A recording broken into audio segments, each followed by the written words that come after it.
ลองกันเลยยำมันตกซี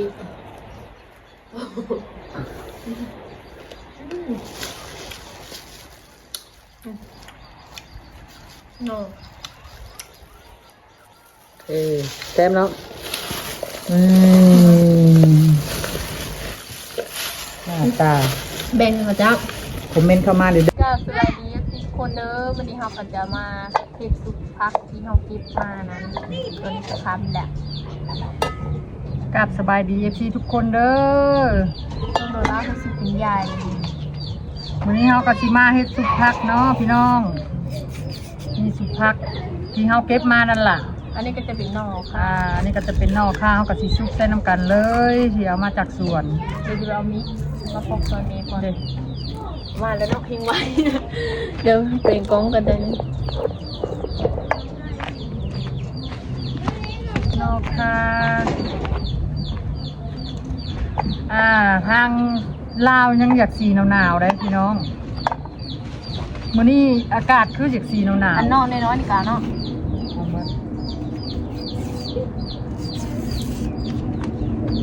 ทางฝั่งไทยเด้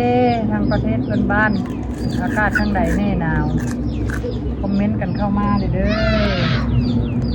อันนี้แหละอาหารบ้านนาอาหารบ้านนาแท้ๆเลยแหละก็จะมีซุปผักเขาก็จะมีมากคือขึ้นซุปผมใส่น้ำกันเนาะแล้วก็ผักคะก็คือผักเน่าเขานั่นแหละแล้วก็ผักที่เขาเก็บมาหั่นแล้วก็สิปนกันลายแล้วก็มะเขือพวงทุกจะกันลายซิ่งลายย่างมันจังสีแซ่บพี่น้องเอ้ยปีไม่ได้ใส่บอกปีมื้อนี้บ่ได้ใส่แล้วมาคิดมื้อหน้าเนาะไว้เห็นมื้อหน้า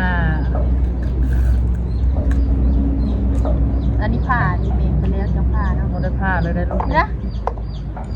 เอาแต่อันนั้นมันหัวมันเอาไว้ใส่เลยโบดังนั้นพอยันบ่ได้นะบอยไว้ให้แม่ก็ได้อันนี้ฮักก็บอก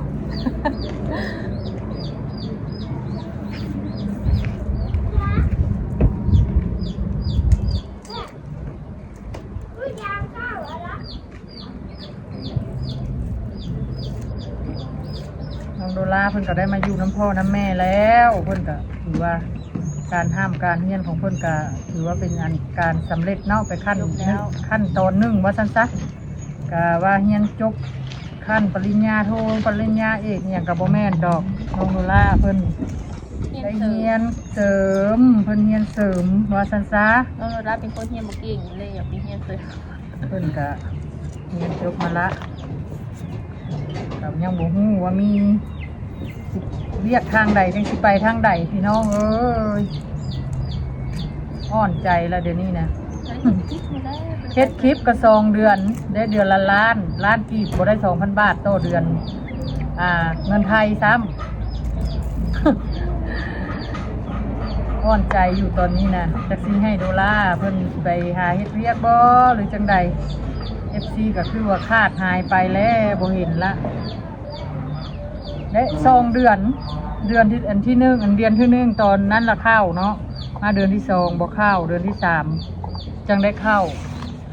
ก็คือว่าได้เงิน2 ล้านกีบเงินลาวเฮาก็บ่ได้หลายพี่น้องเลยถือว่าได้เดือนละล้านกีบก็คนเบิ่งมันหน่อยแต่ตอนนี้ก็ว่าจะหาเบิ่งงานว่าซั่นถ้าว่าโดล่าเพิ่นได้เฮ็ดงานแล้วก็สิไทยแน่แต่ว่าเรื่องเฮ็ดเวียกนี่ก็ยากแน่พี่น้องเลยน้องโดล่าจะเป็นแม่ค้าจะเสียนไปรถหรือบ่รถธุรกิจโดล่าเพิ่นจะขายมานิกติ๊กต้อยในเฮือนนี่นะเพิ่นจะขายจ้ามขายหยังว่าซั่นพอได้เงินตอนเช้าเขาก็ไปถ่ายคลิปตอนแรกมาเขาขายเล็กๆจังน้อย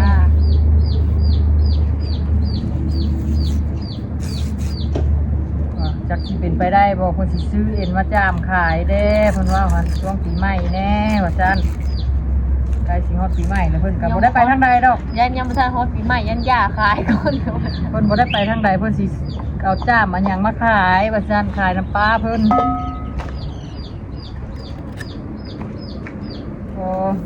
ได้เสริมไปอีกจักเล็กจักน้อยพี่น้องเอ้ย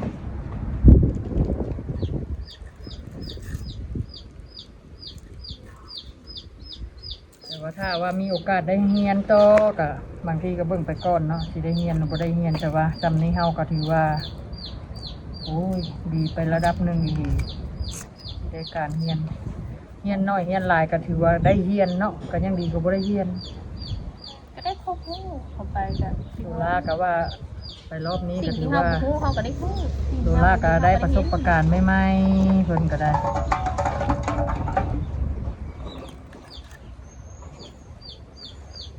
ได้เรียนรู้แล้วก็มีหมู่กับหมู่บ้านท้ายมาถ่ายคลิป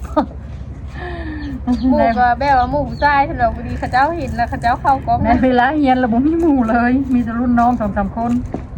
ก็เลยไปถ่ายคลิปมื้อนั้นเพิ่นก็ว่าบ่ขี้คุยว่าซั่นเพิ่นก็เลยพาโดล่าเลาะก็เลยฮู้จักแต่มื้อนั้นล่ะแต่ว่าฮู้จักก่อนหั่นก็บ่ได้ฮู้เลย เพิ่นก็แบบว่าบ่ขี้คุย เห็นกระทักเดียวเลยนะมันนะ คันว่าบ่ได้เขาเจ้าในมื้อนั้นก็โอ้โดล่าก็บ่ได้คลิปแล้วก็อายส่วนหลาย น้องโนราไปถ่ายแล้วมีแต่น้องโนราก็กลับไปกลับมาบ่ได้จับได้ลืมจับคลิปก็ดีเห็นเขาเจ้านะยืนเบิ่งเขาเจ้านุ่งเงินกระตุนนั่นแหละเขาเจ้าก็เลยถ่ายเนาะก็มันซั่นบ่ถ่ายแต่ว่าเพิ่นก็ติดตามเฮาอีได้นะ ก็ขอบใจเนาะแม่โดล่าก็ขอบใจเด้อขอบใจที่ว่าเพิ่นถึงฮู้จักกันซะก็ดีกว่าบ่ฮู้จัก ที่ว่าเพิ่นก็แนะนำน้องโดล่าที่ว่าเพิ่นก็กล้าอายแล้วก็เลยได้กล้าตามมื้อนั้นจันสิบ่ได้พวกเพิ่นก็สิบ่ได้มีคลิปน้ำหมู่เนาะก็ต้องขอบใจจากจริงใจอีหลีนี่แหละ น้องโนราก็ยังอายอยู่ใช่ โดล่าเพิ่นยังอายอยู่แม่นไผเห็นโดล่าไปถ่ายคลิปมันหยังกระทักโดล่าได้ เขา เด้อ ไปถ่ายคลิปเขาก็แบบว่าเขาไม่ได้ออกไปนอกเนาะเขาก็เลยยังอาย อากาศลมพี่น้อง ถ่าย ล แต่ มทางจาก น้ำ ห ปลาน าว น้ำลง บาดบางมือหัน ถ่าย แดดฮ้อนกระดำมือดอกแล้วก็กลับมาลม น้องโนราโคถ่ายเขาเจ้าปูป้าน้องโนราก็เริ่มปูถ่ายขอถ่ายเด้อว่าจะคล้ายแต่ว่า ไปทางใดก็ คล้ายแต่ว่า ไผฮู้จักโดล่ากระทักโดล่าเด้อถึงเวลาโดล่าไปถ่ายคลิปก็ ว่ากับปุ้นเจียวกินที่พาแม่ไปกินก็ไม่ได้พา เอาไว้โอกาสหน้ามีโอกาสนะเอากับซุปผ้าเฮากับบ่มีหยังหลายดอกเอาสิซุปใส่เน่าค่าแล้วเฮาก็ยังสิซุปใส่หัวค่าคือเก่า ครับตัดได้เด้อ ทำเนี่ย คนมีแต่โปะนะ แต่มีมะเขือคืนคือว่าเอาละเขือพวงนี่ยังก็ใส่ไปพี่น้องเลยซุปแล้วเฮาก็สิได้แบ่งญาติพี่แน่จัดส่งเฮือนแบ่งให้เพิ่นซีนแดยังก็แบ่งปันกันกินจุแจ้วก็เล็กๆน้อยๆก็แบ่งปันเดียวกิน กระแบงเกี๊ยวไม้กระแบงน้องโนราเกี๊ยวไม้นะ อันที่มันเกิดนอนอะไร เกี๊ยวไม้พันใหม่เซฟแต่มันอ่อน ออกมา โดนระเบิดกินตั้งแต่ปีเฮียนมามันก็กินก็แบบมันได้หน่อยเดียว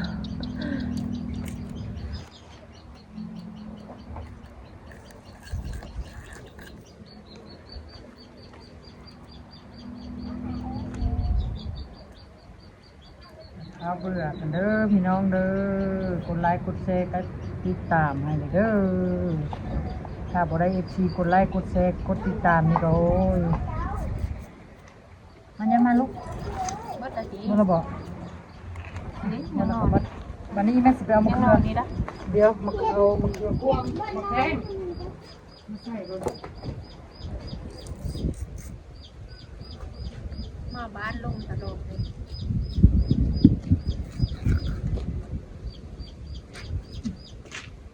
อันนี้ก็จะเป็นมะแขงที่เราเก็บมานั่นแหละเราก็สิได้ต้ม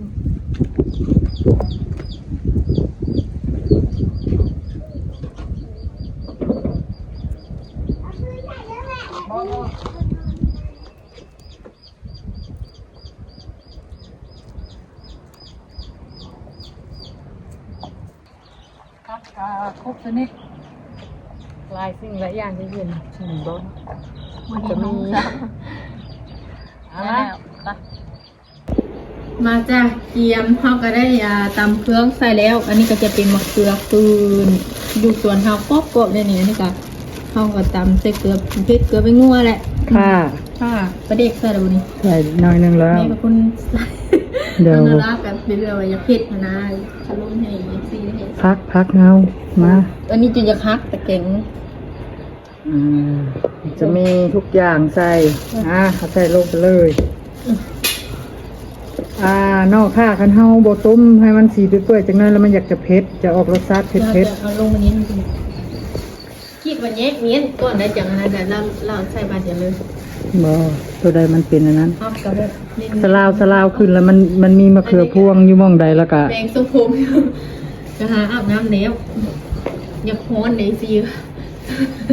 ยังอยากฮ้อนอยู่แล้วครับ นี่มันจะเซ็ตผมไปยังมันจุ๊บเนี่ยผมเข้านี่เลยเนาะ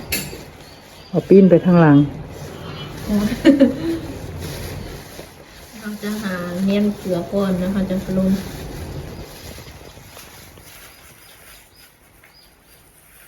ก็ตาเซฟใช่ปะโดนแล้วมันกินซุปฟักนี่ก็อันนี้ก็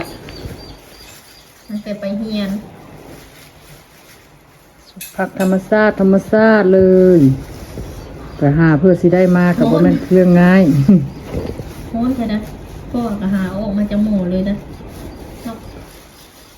ดูกับมือสลาวขึ้นสูงๆผักนี่เลยนี่นะ มันเย็นไวแล้วก็ตัวใดมีมะเขือนั่นมะแข้ง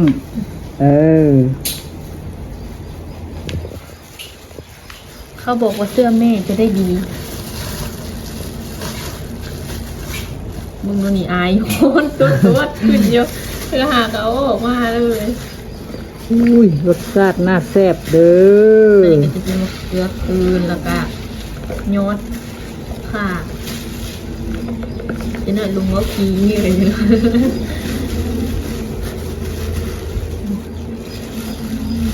โคนเลยผักสะอมนี่ก็ควรจะนำมันสีเลยผักสะอมเทพได้คุณผักสะอมก่อนผักหน้านี่แหละ อุ้ยลมแหงเด้อ คุณเราเข้ามาดูเนาะ ลมวัน เก็บ เมื่อ ผั วาก น ตื่นนี่นี่โพเข้าไปเก็บอันผัก พักมาเข้า ข้าวตื่นดูสวนเฮาเนี่ยข้าวมาข้าวก็เริ่มหน่อยนะบริปลูกซ้ำนั่นก็บริว่าบริปลูกซ้ำเหมือนกันเนาะ ว่านเลย เดี๋ยวข้าวหวานนะมันก็ตื้อ มันเป็นหน้าแรงพักมันก็บ่อยากมี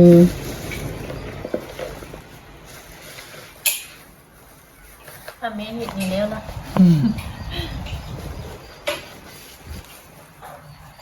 ลุงพระเจ้ากระถ่ายกินอยู่ใจเพื่อนนะ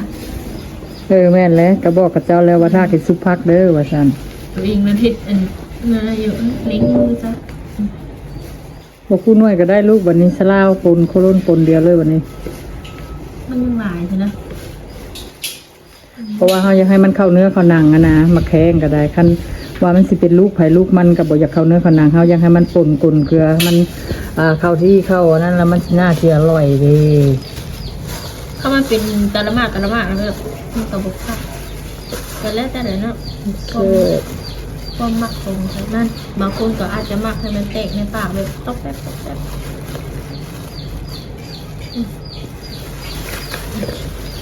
เนี่ยเลยได้บ้านี้นะปานคันคันส้มพักบุมีคันเป็นใหญ่กินง่าได้นี่ใส่ง่าใส่นี่ค่ะนี่ใหญ่กินง่าไปได้ ไม่ยังกินงาบ่ได้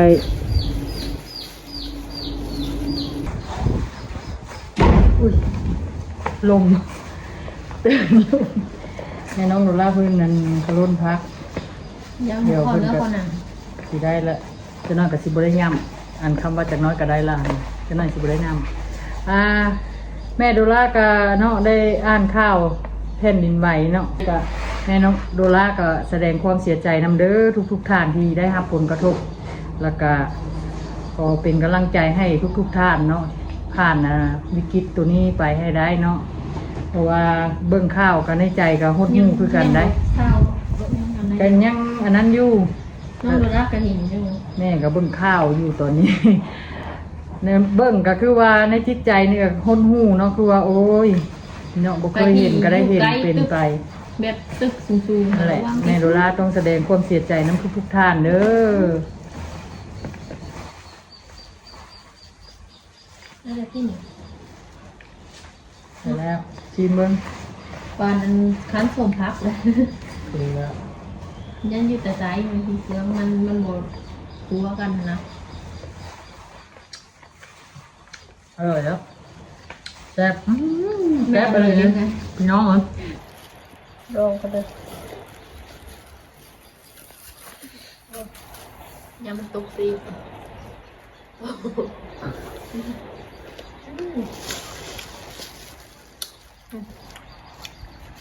โน่ แซ่บเนาะหน้าตา แบ่งมาจ้า คอมเมนต์เข้ามาเด้อเป็นตาแซ่บบ่เอาเพื่อนมาแบก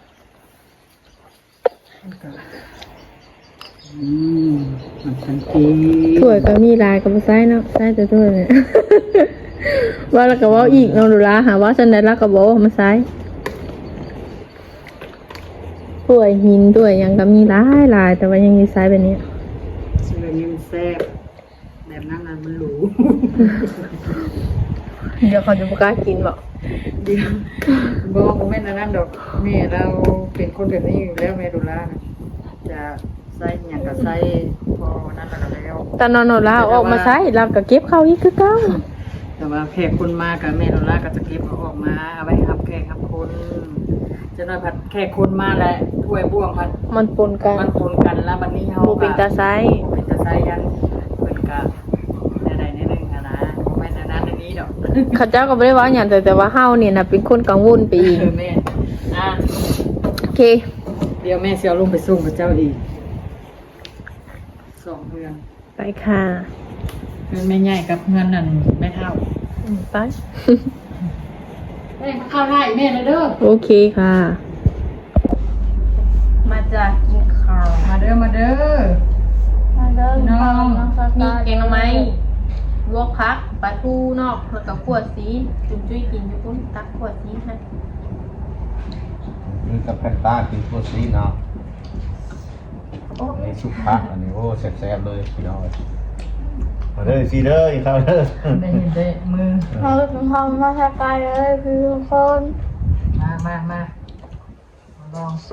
อันนี้กินอย่างเดียวเขาจะกินโลอ่ะ ครับ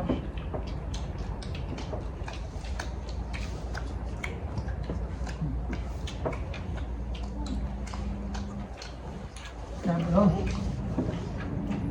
น้ำบุบเบิ้ลเนาะตักยังบุบเบิ้ล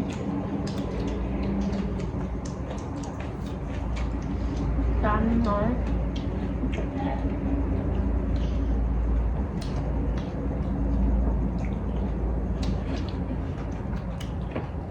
อันนี้มุกแพง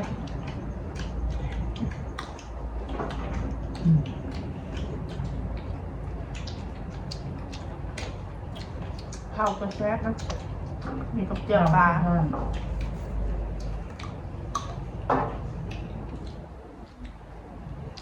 ปวดที่หมู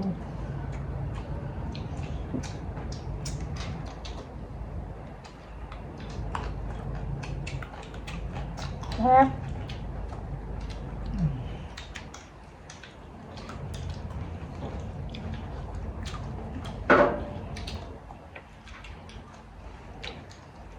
พักแต่หลายคนไปเก็บคนเก็บตัวเองเก็บแต่หลายคนเก็บมากับไอ้ดวงกระเจ้าเก็บก่อนเขาไปก่อนนะ นั่งเข้ามันพักมันเพื่อกันยืมเข้าพักเขาเอาซ้ แพนต้ากับจุ่มจุ้ยกินข้าวกันยังฮะ แล้วก็ ำ ทำยัง หมูคนจับปลาหมูเอาปลา มันเข้าคำหยามลูก หมู มันเข้าโคซีน อ้าวหมูซีมันยังเลยบัดนี้ เขาจักซีนแล้วบัดนี้ เห็นได้บัดนี้เนาะ นี่มาสุภักดิ์ กินกิน สุภาพกับกินมันเนี่ย ผักบงลวกเอาดิเอาเปล่า เอา สุภาพกับ ผัก ลวก บุ้ง หอม ลวกมือกาว ซีนบ่แซ่บเนาะ เอาจานให้แม่ปะ ผักอะไรมือกาวเบิด แซ่บบ่กว่าซีนเลยนะ ที่บ่ค่อยกินซีน แช่บอกซีนฮะพอซีนอยากแช่บอทุก จาน จานพักเพิ่งจะมาเอาใหญ่ค่ะ เอาอีก เอาอีกว่ะ บ่ พอแล้วพอแล้ว มันเดี๋ยวเขาไว้เอากินมันหมองจะปวดซีน น้ำซีอิ๊วเดี๋ยวลูก ใส่อิ่ว เอาถึงบ่มัน ใส่ เป็นบ่แล้ว น้ำซีอิ๊ว น้อยบ่ให้ลายดอกให้ลายก็จะน้อยกัน แล้วมันจะลงเองอันนั้น ใส่แล้ว เดี๋ยวก็จะเป็น เดี๋ยวเราก็ไปชิดจานอ่ะลูก ตานี่ว่าแบบ บอกคำเสียงให้เจ้าเราก็ได้เป็นซีนนั่นละ กลางนะโอ้น้ น้ำมันในอ่างมะนาวแล้ว ำว่ามัน มาคือในกระป๋องก็กินข้าวแรกก็จะได้ไปลงคลิป ได้แล้ว เดี๋ยวว่าอะไรเนาะขนาดเรากินข้าวกับยังน้ำบุ้งแล้วกิน ผมตั้งปวดซีนแต่ยังบ่ฮู้จับสั่นได้ อันนี้จะเป็นนอกข้าว แล้วบุ้งอยู่มาเป็นนึงบุ้งก็มันไม่หนังเก่งหัวคู่นะผมคู่ว่าน้ำลาย คุณมาเปิดตู้ยี่ใช่ป่ะ ค่ะ โบมีโอเคจริงน้องอะไรเนาะ ก็เบิร์ดแก่มากเอาเงินคงมาก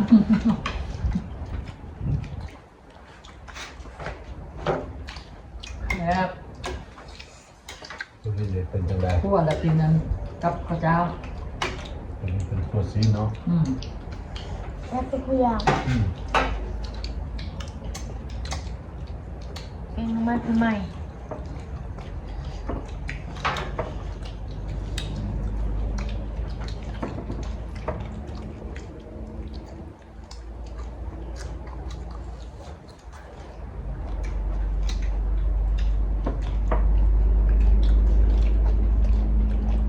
เนี่ยก็แซ่บไปหมดพี่น้องเลย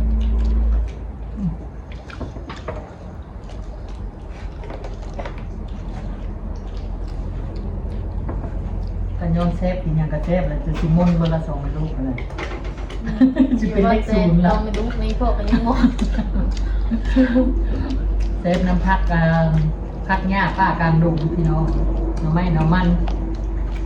ตามป้ากลางดงมากินแซ่บ โบมีใครจะโต้มันซีนี่กินสภาพ ก้าวกันรวมไม้ความเดินมันเด้อ อันไหน มีโบ มาเพชรบ่ เป็น โบไม่ได้ซื้อ นี่ใจใช่ใช่น้ำมัน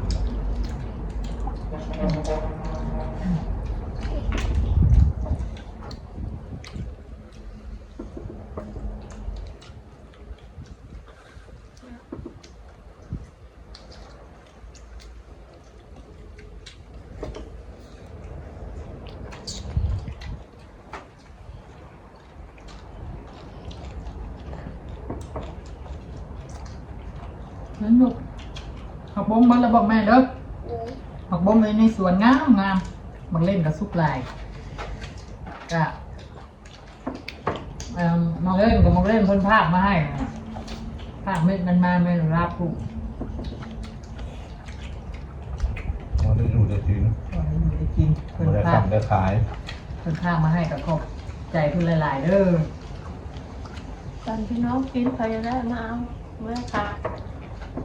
ใครใครมาแข่งกิน ปันซิมเงินใกล้เงินเที่ยงนี่แหละ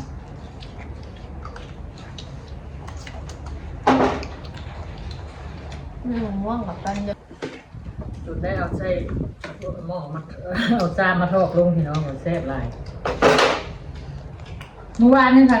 ฮ้อนพัดลมกับพ่อเดียวเทวดาเลย โอ้เทวดา พี่น้องเลย พี่น้องเลย มื้อนี้เทวดาเห็นใจเพิ่นละหนาวให้ เทวดา เปิดหนาวให้ มื้อนี้ทีย่าบ่มีไผต้องการพัดลมปานใดมื้อนี้สัตว์กาบ่มีพัดลมเสียสละให้จุ๊ยแซ่บ ลูกหลายคนกันแน่อะ มีแต่ลูกตะลาน ติดแซ่บของแท้น้องเลย